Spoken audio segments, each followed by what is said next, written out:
Box office king দেবের হাত ধরে হবে বাংলা সিনেমায় প্রথম 100 কোটি টাকা বক্স অফিস। হ্যালো ফ্রেন্ড, নতুন একটা ভিডিওতে সবাইকে স্বাগতম।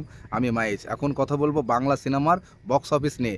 কোন সিনেমাটা কার হাত ধরে হবে 100 কোটি টাকা বক্স অফিস কালেকশন। তো ভিডিওটা স্কিপ না করে শেষ অবধি দেখার অনুরোধ রইল, এবং চ্যানেল নতুন হলে চ্যানেলটি অবশ্যই সাবস্ক্রাইব করে দিও। চ্যানেলে সাবস্ক্রাইব করলে পরে আমি অনেক মোটিভেট হই আরও ভালো ভিডিও করার জন্য। তো ভিডিও শুরু করা যাক।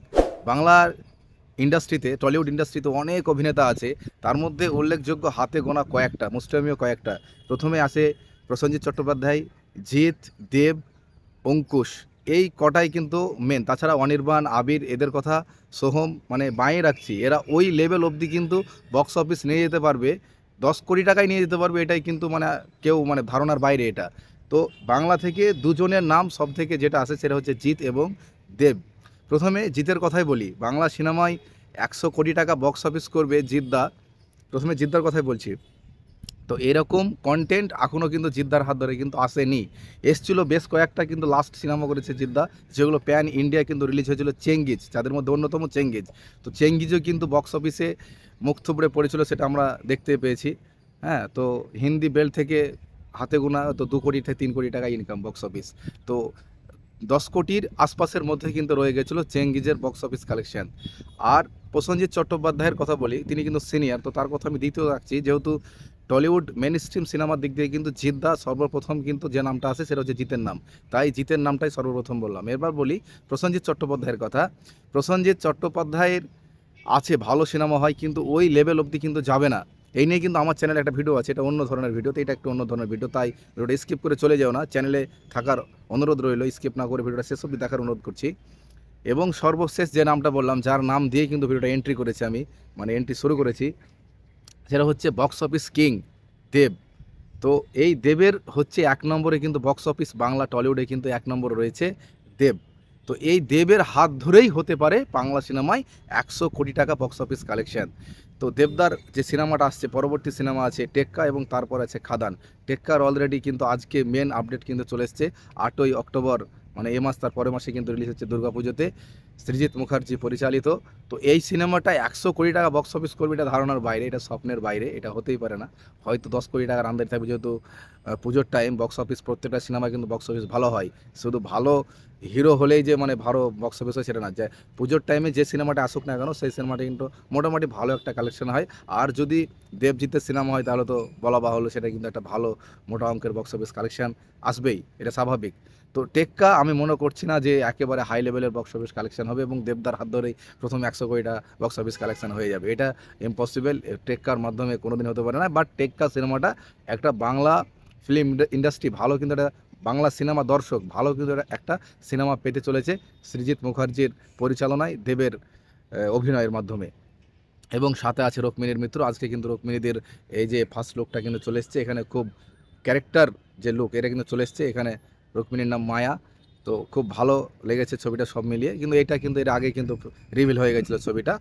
তো এবার আসি দেবদার পরবর্তী সিনেমা খাদান। এই খাদান কি পারবে, মেন পয়েন্ট, খাদান কি পারবে 100 কোটি টাকা বক্স অফিস কালেকশানে নিতে? তো খাদান খুব বড় বাজেটের সিনেমা, বোঝা যাচ্ছে তার স্কেল দেখে, তার এই যেটুকু আমরা দেখেছি টিজারে ওইটুকুর কথাই বলছি। একেবারে বড় লার্জ ইন দ্য লাইফ কিন্তু সিনেমাটা করা হয়েছে, তাই টিজার দেখে যেটুকু বুঝতে পারছি। তাছাড়া অনেক দিন পর, 5 বছর পর দেবের সেই অ্যাটিটিউডটা কিন্তু দেখতে পাচ্ছি, এবং মাস যে লুক, যে মাসি লুক, যেটা কিন্তু বাংলা সিনেমা দর্শক কিন্তু অনেক দিন থেকে মিস করছিল, সেই ফিলটা কিন্তু অনেক দিন পর পেয়েছি দেবের মাধ্যমে। এবং যারা দেব হ্যাটার্স তারাও কিন্তু চমকে গেছে, হা হয়ে গেছে দেবদার পুরো অ্যাটিটিউড দেখে, তার মাস অ্যাকশন দেখে। তো এই সিনেমাটা যদি প্যান ইন্ডিয়া লেভেলে যদি রিলিজ হয়, শুধু হিন্দিতে না, প্যান ইন্ডিয়া বলে শুধু হিন্দিতে না, তামিল, তেলেগু, মালায়ালাম, কান্নাড় সব ভাষায় যদি রিলিজ হয় প্রত্যেকটা রাজ্যে ভারতবর্ষের, তাহলে হয়তো বা কিছুটা হয়তো পৌঁছাতে পারবে কিনা সন্দেহ আছে। বাট আমি যেটা এখন বলবো ভাই, 100 কোটি টাকা এখন বর্তমানে দেবের দ্বারা, এই সিনেমার দ্বারা কিন্তু সম্ভব না। কেন বলছি সম্ভব না, তো ভিডিওটা একটু ধৈর্য সহকারে দেখো। দেবের এই সিনেমাটা লুক ভাইজ ভালো, সব ভালো, হিন্দি ডাবিং ভালো হতে হবে 1 নম্বর। এবার বলছি বড় আর্টিস্টদের নিয়ে কিন্তু ডাবিং করাতে হবে। চেঙ্গিজে কিন্তু জিদ্দা নিজে ডাবিং করেছিল, কিন্তু ওর ডাবিং যে ভয়েসটা হিন্দি বেল্টে কিন্তু পরিচিত না। একমাত্র হিন্দি বেল্টে যে মানুষটার ভয়েস সব থেকে ভাইরাল, ডাবিং সিনেমার দিক দিয়ে, সেটা হচ্ছে কিন্তু সাঙ্কেত মেহতা। সাঙ্কেত মেহতার ভয়েস লাগবে, তাহলেই কিন্তু একটা সিনেমা প্রপার হিন্দি ডাবিং করলে পারে কিন্তু বক্স অফিসে কিন্তু সেটা সাফল্য লাভ করবে। রিসেন্ট যদি দেখতে পাই, থালাপতি বিজয়ের যে সিনেমাটা আসছে, পরবর্তী সিনেমাটা GOAT goat, the all time greatest, তো ওই সিনেমাটাই কিন্তু ডাবিং অন্য অন্য একজনকে দিয়ে করানো হয়েছিল। সেটার কিন্তু আমরা টিজার দেখতে পেয়েছি, একেবারেই মানে জঘন্য, লাস্ট জঘন্য।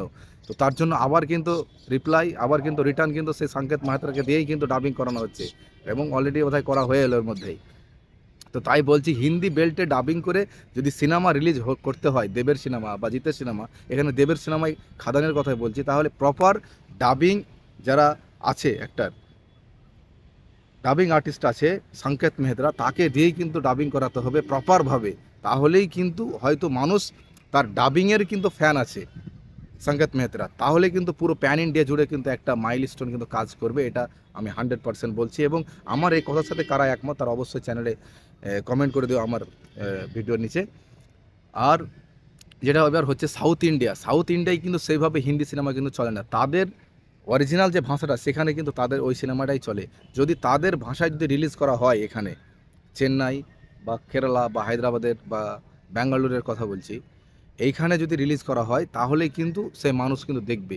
আর যখন প্রত্যেকটা মানুষ যখন দেখবে হিন্দি, তামিল, তেলেগু, মালায়ালাম, কান্নাড়, তখনই কিন্তু একটা সিনেমা 100 কোটি টাকা বক্স অফিস পৌঁছানোর কিন্তু সম্ভাবনা থাকবে। এটা হচ্ছে ব্যাপার। তাছাড়া একেবারেই নর্মালভাবে একটা ডাবিং করে ছেড়ে দিলাম আর মানুষ দেখবে, এটা কোনো সময়তেই না। যদি ডাবিং ভালো হয় পুরো প্যান ইন্ডিয়া জুড়ে, তো অবশ্যই 100 কোটি টাকা সিনেমা বক্স অফিসে কালেকশন করবেই দেবের এই খাদান, আমি এটা মনে করছি। আমার সাথে যারা একমত তারা অবশ্যই এই চ্যানেলে আমার ভিডিওর নিচে গিয়ে কমেন্টে জানাতে ভুলো না। টেক কেয়ার, বাই বাই, দেখা হচ্ছে আর একটা নতুন ধামাকাদার ভিডিওর মধ্য দিয়ে।